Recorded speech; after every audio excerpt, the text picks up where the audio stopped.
Good afternoon, ladies and gentlemen. My name is Danny. I'm an actor, British actor, but I don't do it for money because it compromises my act. Today I'm going to be acting as an evolutionary biologist. Now, I don't know how many people here are familiar with Richard Dawkins' book, The Selfish Gene. And if you haven't read and familiarized yourself with The Selfish Gene, you may not know why you're even here. According to Richard Dawkins, we are survival machines for selfish and ruthless genes that use us as survival machines, just like they use dogs and cats and trees and plants and fish. These are all survival machines for genes to exist for millions of years. Each one of us is being used by genes just to keep on going and going and going forever, using the human body to pass on these genes from one generation to the next. But the question that each one of us should ask ourselves is, do we really want to pass on our mum and dad's genes to the next generation? Do we really want to pass on our partner's mum and dad's genes to the next generation?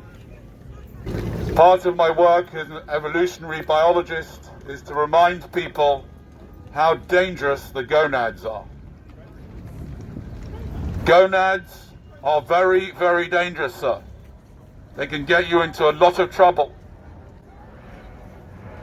And this week is in fact National Gonad Awareness Week, where we remind people how incredibly dangerous gonads are in general, and in particular how very dangerous your gonads are.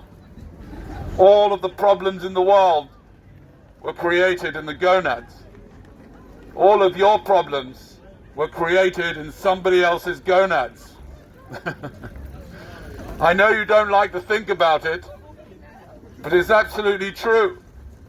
Before those gonads got what they wanted, you didn't have any problems.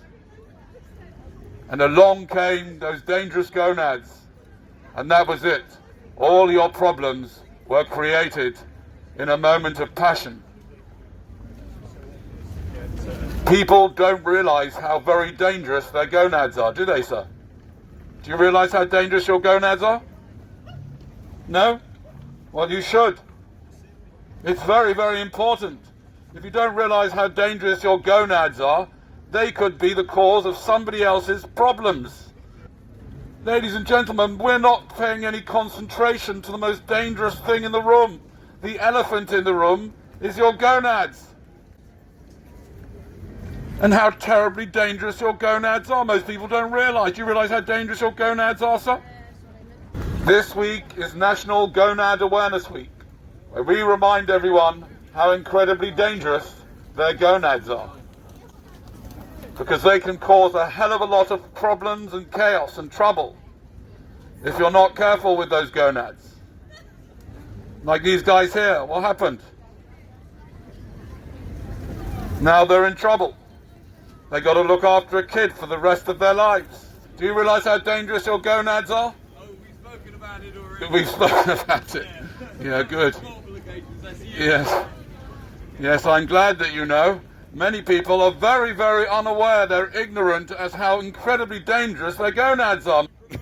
Mandatory sterilisation. Am I promoting mandatory sterilisation? Yes, for you, yes, definitely. For your own benefit and for the benefit of your unborn children. Many of the people walking here are blissfully unaware how incredibly dangerous their gonads are. And they're going to go out tonight and they're going to drink too much. And then their gonads are going to take over. You going to have a good night tonight? Are your gonads going to take over? Probably. Exactly. That's what worries me. You don't realise how dangerous your gonads are, do you, sir? Oh, I realise perfectly. You do? Well, why haven't you had a vasectomy then? I don't need one. What do you mean you don't need one? What do you mean you don't need one? Everybody needs one. Why do you think you don't need a vasectomy? You might end up impregnating a woman. I already have. You have? I have a child. What on earth did you do that for? Because I wanted a child. Because you wanted a child? Just because you want something doesn't mean you should have it, does it? Are you filming me? Yes. Right. I am filming you, yes. So it's what- kind of obvious, isn't it? You're a bit of a dickhead, aren't you? I'm a bit of a D-head. Yeah, you're not the first person that said that, but anyway, Ironic. we still haven't got to the bottom of why you had a child. Just because you wanted one, that's not a reason to have a child. What about the child?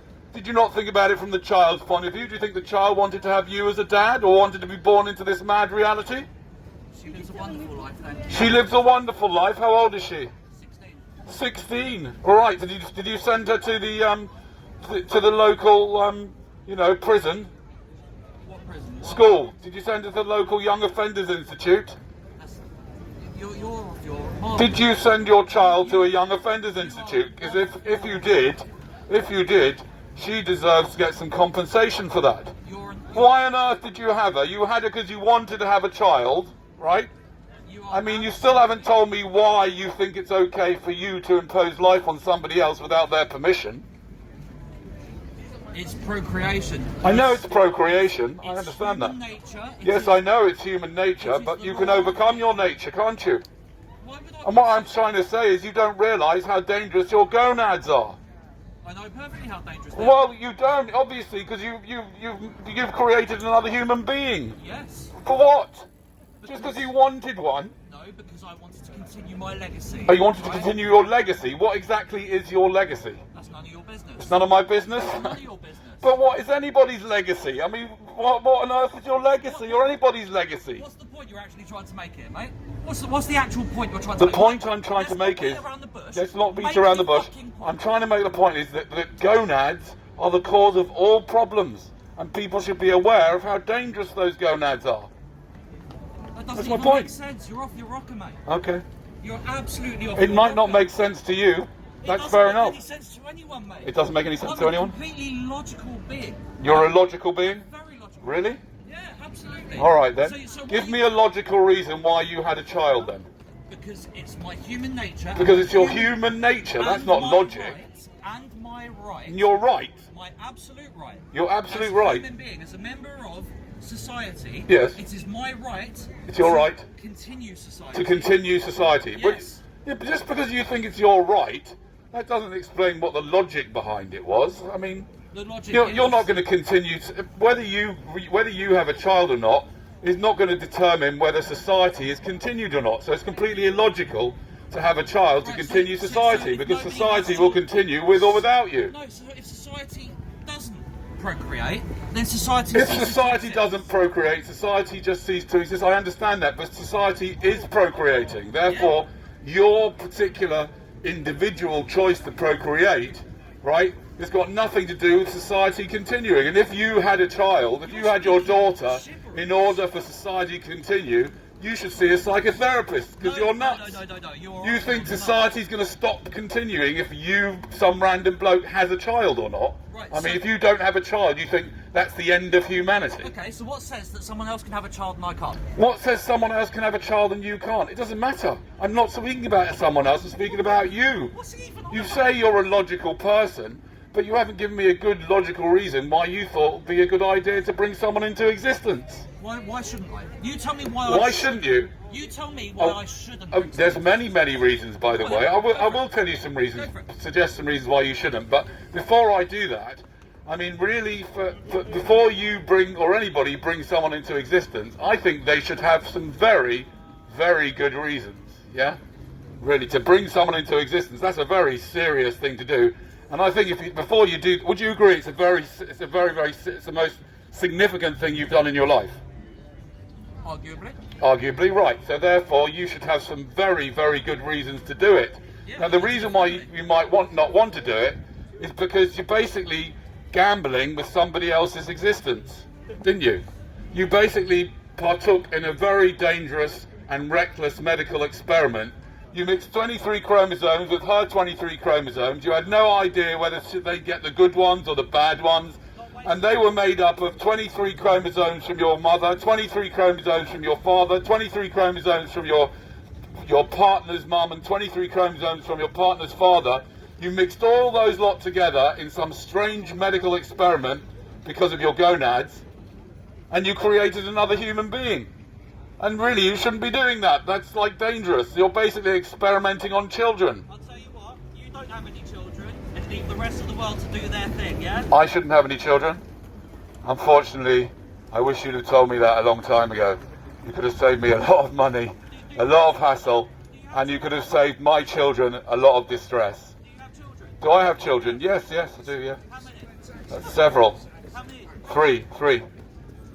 So you're an absolute hypocrite. Oh yes, I am a hypocrite, absolutely. I don't deny being a hypocrite. The only thing is that I stopped having children when I realised that I'd created this crazy medical experiment. I didn't realise. You see, I'm an evolutionary biologist, and I didn't really understand the whole thing until a lot later in life. And then I realised, having read The Selfish Gene by Richard Dawkins. Anybody here read The Selfish Gene? No? Nobody here read The Selfish Gene? I would strongly recommend you read it, because then you'll understand why you're here. And the reason why you're here is because you are a survival machine for genes.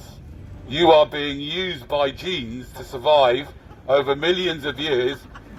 You are being used by genes, and you are a survival machine, just like every other animal and plant is, just a survival machine for genes. And you can laugh, but take that up with Richard Dawkins. He came up with the idea, not me, yes. Take it up with existence. The problem is the idea of consent won't exist until after something exists. There's no existing framework until the existence of a child. Yeah, correct. Yes, you're right. It's impossible to get people's consent before they exist. I understand that. But what you can do as a human being is you can imagine asking for their consent, and then you can decide whether they'd actually give it to you. So in other words, before you reproduce, and I'm going to leave it here now because I have to go soon, right? But here's a suggestion, ladies and gentlemen. That's all because of my gonads. Ladies and gentlemen, here's the suggestion. Before you reproduce, have an imaginary conversation with the soul, imaginary soul, of the child that you're bringing in. And explain to the child all of the possibilities of what could happen to it. And explain to the child what will definitely happen to it, like it's going to die, right? And explain to the child exactly why you're bringing it into existence, and ask for the child's consent in your imagination. If the child in your imagination says yes, go for it.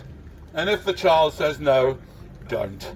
That's a much more reasonable statement to make, but then that's around whether or not people make reasonable decisions based on that context. So, personally, I didn't have children until I was financially set and I felt psychologically set. There are plenty of people who don't do that. I think that's the true issue rather than... I agree. No.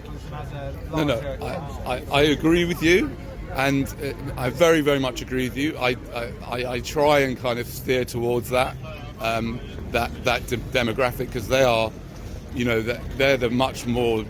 I mean, yeah, they're obviously that much more problematic.